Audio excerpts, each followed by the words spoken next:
Hare Krishna. Hare Krishna. We're back in Russell Square. It looks like a movie set, doesn't it? Look at the way we are in the background. It looks like it's a false background we're in the studio. You know, green screen. Doesn't it? If you see it like that, okay. Maybe it's because you're like a movie star. Yeah, that's it, yeah. Okay, now the real drama is unfolding as little Kapila Dev is speaking to Devahuti, his mom. Come on here. And we better read quick because it's going to rain soon. Om Namo Bhagavate Vasudevaya. Om Namo Bhagavate Vasudevaya. Om Namo Bhagavate Vasudevaya. Canto 3, Chapter 25, Text 27. Kapila Dev is speaking. Thus, by not engaging in the service of the modes of material nature, but by developing Krishna consciousness, knowledge in renunciation, and by practicing yoga, in which the mind is always fixed in devotional service unto the Supreme Personality of Godhead, one achieves my association in this very life, for I am the Supreme Personality, the Absolute Truth. Purport. When one engages in devotional service to the Lord in the 9 different kinds of Bhakti Yoga, as enunciated in authoritative scriptures such as hearing, Shravanam, chanting, Kirtanam, remembering, offering worship, praying, and offering personal service, either in one of them or 2 or 3 or all of them, he naturally has no opportunity to engage in the service of the 3 modes of material nature. Unless one has good engagements in spiritual service, it is not possible to get out of the attachment to material service. Those who are not devotees, therefore, are interested in so-called humanitarian or philanthropic work, such as opening a hospital or charitable institution. These are undoubtedly good works in the sense that they are pious activities, and their result is that the performer may get some opportunities for sense gratification either in this life or in the next. Devotional service, however, is beyond the boundary of sense gratification. It is completely spiritual activity. When one engages in the spiritual activities of devotional service, naturally he does not get any opportunity to engage in sense gratificatory activities. Krishna conscious activities are performed not blindly, but with perfect understanding of knowledge and renunciation. This kind of yoga practice, in which the mind is always fixed upon the Supreme Personality of God and in devotion, results in liberation in this very life. The person who performs such acts gets in touch with the Supreme Personality of Godhead. Lord Chaitanya therefore approved the process of hearing from realized devotees about the pastimes of the Lord. It does not matter to what category of this world the audience belongs. If one meekly and submissively hears about the activities of the Lord from a realized soul, he will be able to conquer the Supreme Personality of Godhead, who is unconquerable by any other process. Hearing or associating with devotees is the most important function for self-realization.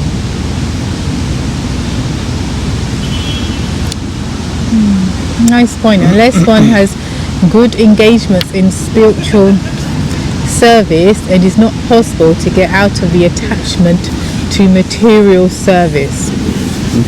Yeah, like Prabhupada says, unless you've got some higher taste or something to grab onto something, it's only natural as spirit soul who's pleasure seeking that, well, then I'll go where I do feel satisfied and gratified and whatever. Yeah, because the nature of the soul is an anandamaya. We're pleasure seeking. We're creatures that look for pleasure, enjoyment, happiness. So if we can't get it, if we're not getting it in spiritual life, you will look for it elsewhere. It's just natural. You look for it in food. You look for it in entertainment. You look for it in everything.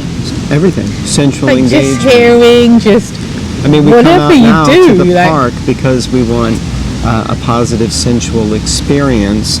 Otherwise, we could go sit in the gutter or down the Wow. road somewhere.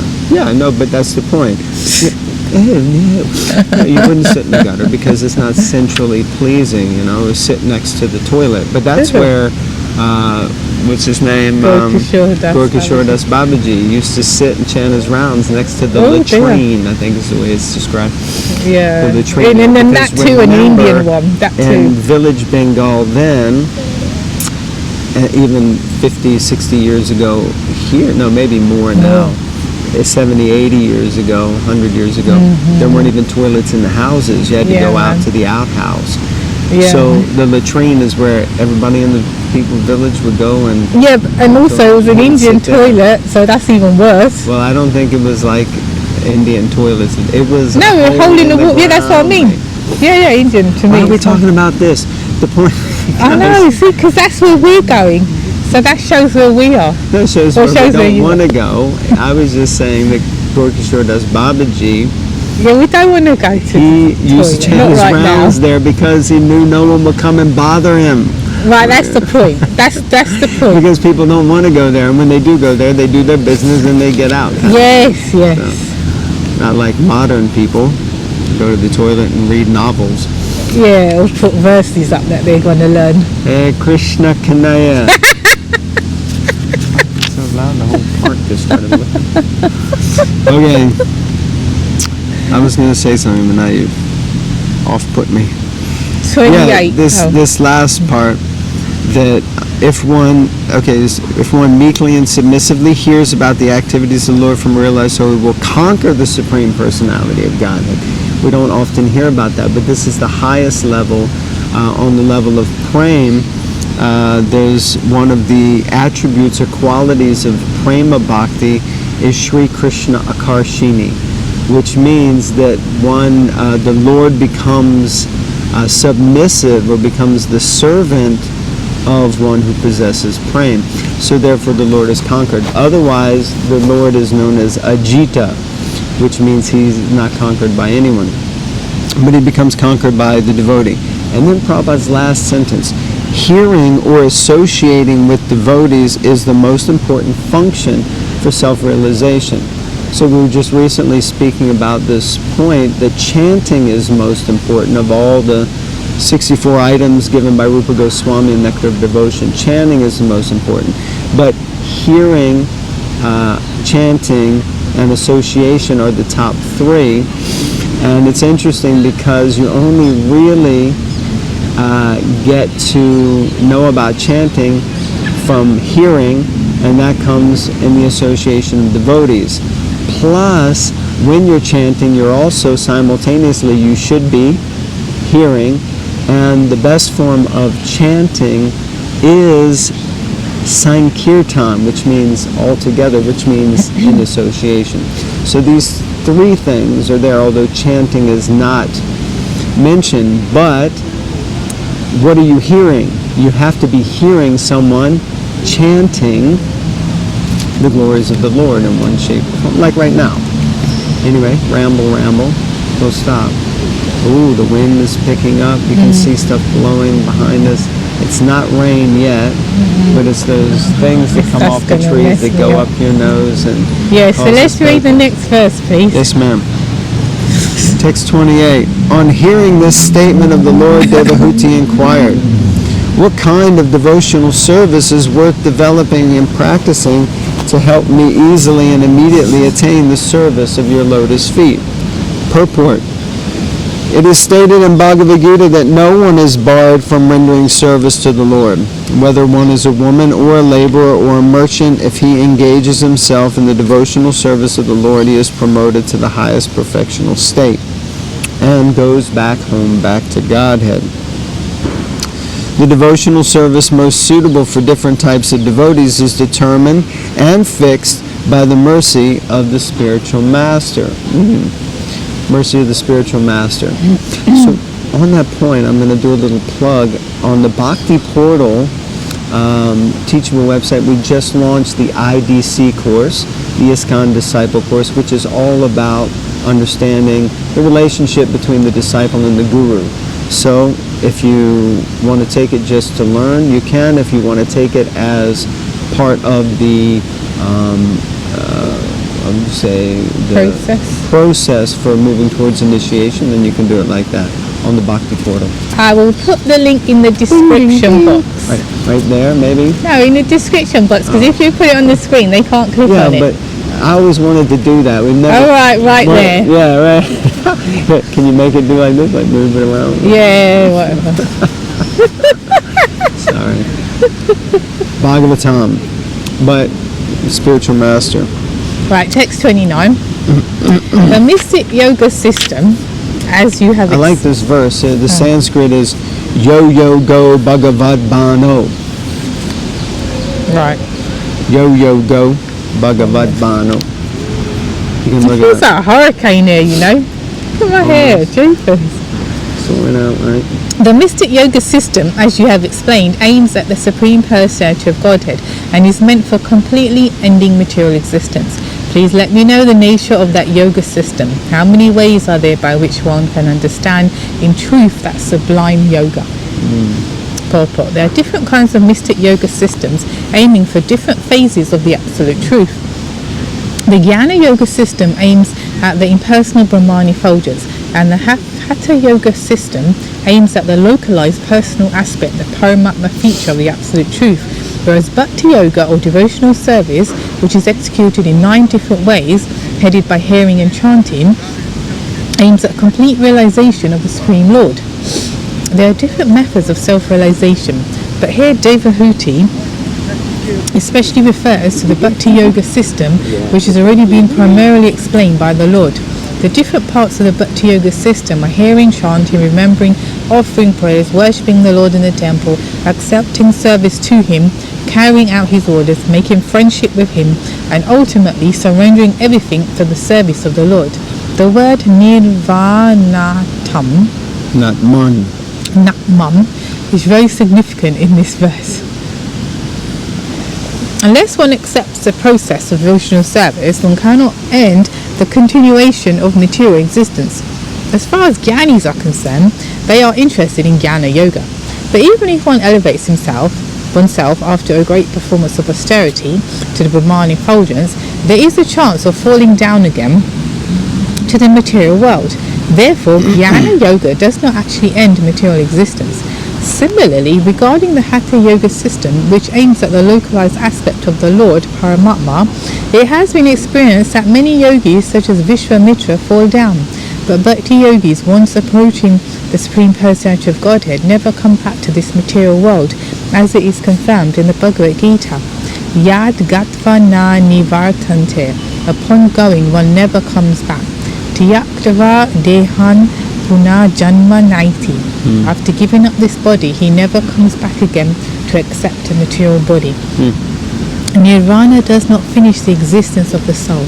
The soul is ever existing. Therefore, nirvana means to end one's material existence, and to end material existence means to go back home, back to Godhead. There's a lot in there. Next paragraph. Sometimes it is asked how the living entity falls down from the spiritual world to the material world. Well, there you go. Prabhupada's about the answer. Excuse me, the big question. Here is the answer. Unless one is elevated to the Vaikuntha planets directly in touch with the Supreme Personality of Godhead, he is prone to fall down, either from the impersonal Brahman realization or from an ecstatic trance of meditation.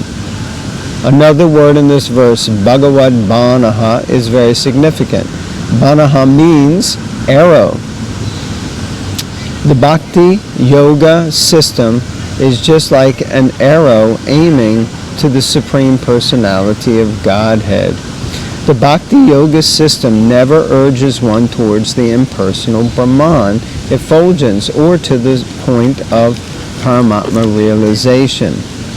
This bana or arrow is so sharp and swift that it goes directly to the Supreme Personality of Godhead, penetrating the regions of the impersonal Brahman and localized Paramatma. So in other words, Bhagavad Banaha. Banaha means arrow. So Bhakti Yoga system is like an arrow aiming to the Supreme Personality of Godhead. Bhagavad Banaha means it pierces through the Brahman and pierces through the Paramatma principles and just goes straight to Bhagavan.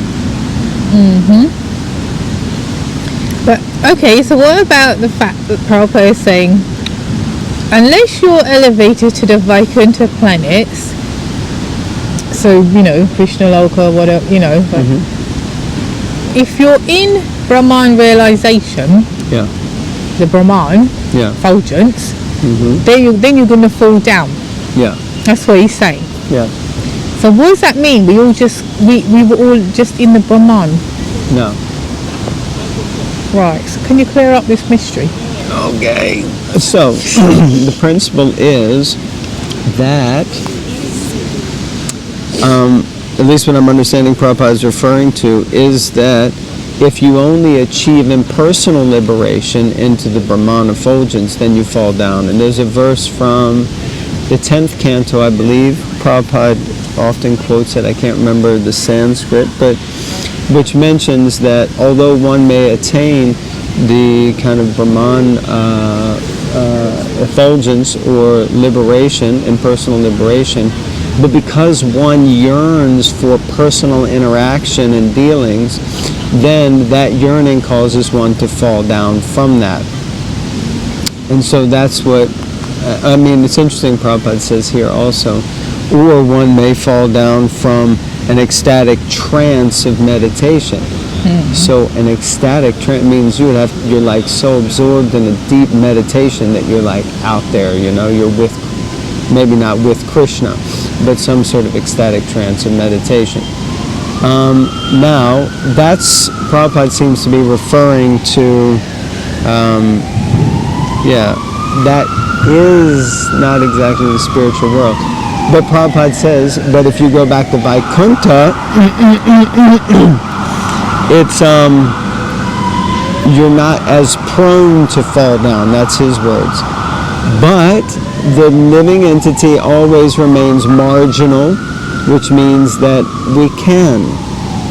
So even though he quotes this verse, Chaktva Deham Punar Janma, 90, that once one returns back to the spiritual sky, one is not inclined to come back again, but the possibility always exists.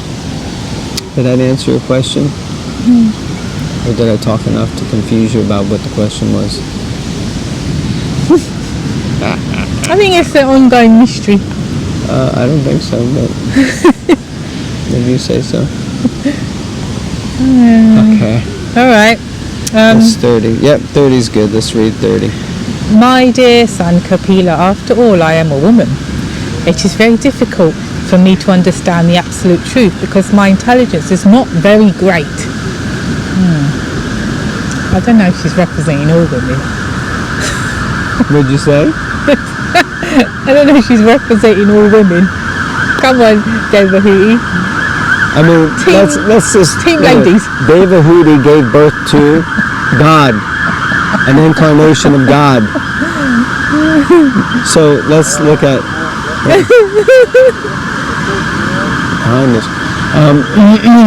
so let's... she's obviously also being humble. Yes, am I. I just finished reading the verse. God. But if you will kindly explain it to me, even though I'm not very intelligent, I can understand it and thereby feel transcendental happiness. Purport. Knowledge of the absolute truth is not very easily understood by ordinary, less intelligent men. Prabhupada says men. But if the spiritual master is kind enough to the disciple, however unintelligent the disciple may be, then by the divine grace of the spiritual master, everything is revealed. Jai Gurudev. Vishwanath Chakravarti Thakur therefore says, Yasya Prasada, by the mercy of the spiritual master, the mercy of the Supreme Personality of Godhead, Bhagavat Prasada, is revealed. Devahuti requested her great son to be merciful towards her because she was a less intelligent woman, and also his mother. By the grace of Kapila Dev, it was quite possible for her to understand the absolute truth, even though the subject matter is very difficult for ordinary persons, especially women.